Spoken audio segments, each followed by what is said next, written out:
Hey guys, Kevin Ward here at kevinnow.com. So I had an objection that was thrown up that's very, very common. It's really not unusual at all. And it's not so much an objection as it is just a smoke screen or something you've got to get past when you're setting up an appointment with somebody. So this can be any kind of appointment, a buyer appointment, a listing appointment. It can be a referral. It can be a for sale by owner. It can be an expired listing or cancel. It can be somebody you've met and so forth. And you're going to set up the appointment and you say, great, so when would be the best time for us to get together to go over everything, or to get together for me to share with you what I can do to help you guys make this move?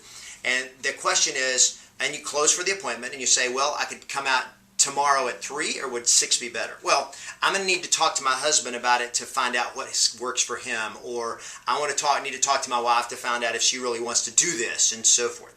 Okay, how do you handle that objection? So what I'm going to do is I'm just going to kind of role play this with you as a conversation. So I'm going to put my headset on here because I'm going to be on the phone, and let's just talk to we'll just say I'm calling an expired. I'm just going to use that as an example. I'm talking to an expired listing, and I'm setting an appointment, and then they're going to say, well, I got to talk to my significant other. So let's just play that out here. Okay. Great. Well, obviously, I would like to set up a time to sit down with you and just share with you what I can do to help you guys actually get the home sold this time, because you do want to sell the house, right? Okay, perfect.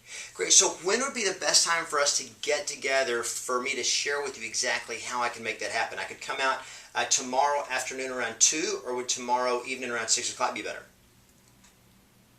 No, yes, I understand. Absolutely. I mean, obviously, you're going to have to talk to your husband about it. Yeah. So why don't we do this? As far as you know with your schedule, would tomorrow afternoon around 2, or is the evenings better for you and your husband on a typical afternoon? Should it need to be after 6? Okay, no problem. So as far as you guys know, would Tuesday after 6 work? Right now, if you just what you know about your schedule? Okay. And please understand, obviously, once you're going to need to confirm it with him before we meet, for sure. Yeah. So let's do this. As far as you know, 6 o'clock on Tuesday, if it's okay with your husband, would be a time that would be workable for you, right? Okay, great. Then here's what I'm going to do. I'm just going to pencil in for 6 o'clock on Tuesday, and that way you can now then you can have a conversation with your husband this evening, and then I'll call you back tomorrow just to confirm that 6 o'clock works for him too. Will that be great? Okay, perfect. Now, when you talk to him, when you ask him about it, just let him know I'm going to come out and just kind of go over with you guys what it would actually take to make this move happen. In other words, what it would take to get this property sold and get you guys onto San Diego. Wouldn't that be great? Okay, perfect. So I'm penciling in 6 o'clock on Tuesday. I'll call you back in the morning. You're going to talk to your husband tonight, right? Excellent. Okay, then I will call back in the morning and just confirm if 6 o'clock works. And if it doesn't, if you'll ask him another time, that'll be great too. But I'll talk to you in the morning, and then I'll look forward to seeing you on Tuesday at 6. Okay, perfect. All right, we'll talk soon. Okay, so that's how that plays out. And it's really a very simple process, and that is whenever they throw that out, instead of me trying to get over it and saying, well, you don't need your husband's permission, we'll just set the appointment, is you say, of course. I mean, obviously, you need to talk to your husband. I mean, obviously, you need to talk to your husband about it, make sure it works for him too, right? Okay, or, well, we're not even sure we want to put the house back on the market. Okay, but so it sounds like you definitely want to be selling the house at some point, correct? It's just a matter of whether to do it sooner or later. Okay, so if you could do it sooner rather than later, is that something you'd be excited about? Well, yeah, I'd like to do it. Okay, great. So why don't we set up a time to get together and just take a look at that? And then they go, well, I've got to talk to my wife first or my husband first to make sure that they're interested in doing this right now. Yeah, I didn't understand. I mean, obviously you need to talk to him. Yeah. So why don't we do this? Have a conversation with your husband, because it sounds like you guys need to talk and decide and get on the same page. Make sure this is something you both want to do.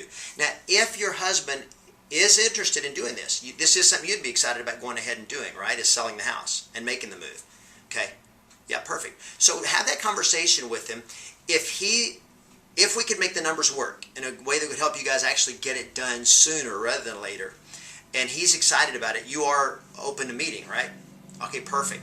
So as far as you know, I just want to make sure I've got some time blocked out here. On Thursday, I could come out Thursday afternoon around 4, or would around 6 work better based on your schedule? And I'm going to go through whatever resistance I need to go through, and I'm just going to say, I understand. I mean, obviously, it's got to be approved by your husband. So if your husband says yes, would 6 o'clock on Thursday work? Okay, perfect. Then I'm just going to pencil it in. you talk to your husband, and then I'll get back with you tomorrow, and we'll just make sure that works for him, and then we'll look forward to meeting. So I'll call you in the morning, and then I'll look forward to seeing you on Thursday at 6. Now notice what I did. I made it very simple. It's a two-step process. You're going to talk to your husband. I'm going to call you back and confirm it. That's step one. And then I'll look forward to seeing you Thursday at 6. Just a little assumptive close there that, yes, we will meet on Thursday at 6. Now, here's what I just did. When you do that, one, I'm not allowed their objection of their having to talk to their spouse to be an objection. I've not allowed it to be resistance I had to get by. I just went along with it. Of course you got to talk to your husband. I mean, obviously I want to make sure he's on the same page with you and so forth. So have a conversation with him, and then we'll talk again, and we'll make sure that meeting is the right thing to do. But before I get off the phone, I'm going to go ahead and set that appointment and lock that time in, because what I just did was I got the person I'm talking to emotionally make a commitment.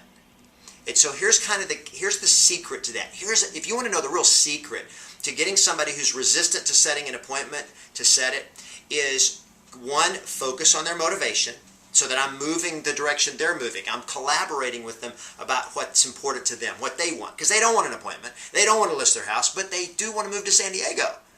So I talk in terms of that. And if we could, is that something you'd be excited about? Great. Why don't we do this? Let's get together and talk about it. And so I get a tentative appointment set. Step one, I emotionally got them to make a little commitment. And then when I call back to confirm it and pre-qualify the appointment, what I'm going to do is strengthen the appointment and turn a tentative appointment into a true listing appointment. And that's going to happen in the pre-qualifying process. Now, if it turns out he's not interested in moving, the motivation's not there and so forth, I'm not going to try to force it to be a real appointment. What am I going to do? I'm going to cancel it. They're not selling, they're not motivated, I'm not going out. Okay? But if the motivation is there, what I'm doing is I'm stroking that motivation and helping get them moving in that direction by setting a tentative appointment that we will then later upgrade to a real qualified listing appointment, so I can go out and actually help them get the process started, list the house, get it sold, get them to San Diego, because that's what they want, right? That's how you do it. Master it. Kevin Ward at kevinnow.com. Let me know if I can help with anything else. If you like this, make sure you subscribe, make sure you comment and share, and I'll talk to you soon.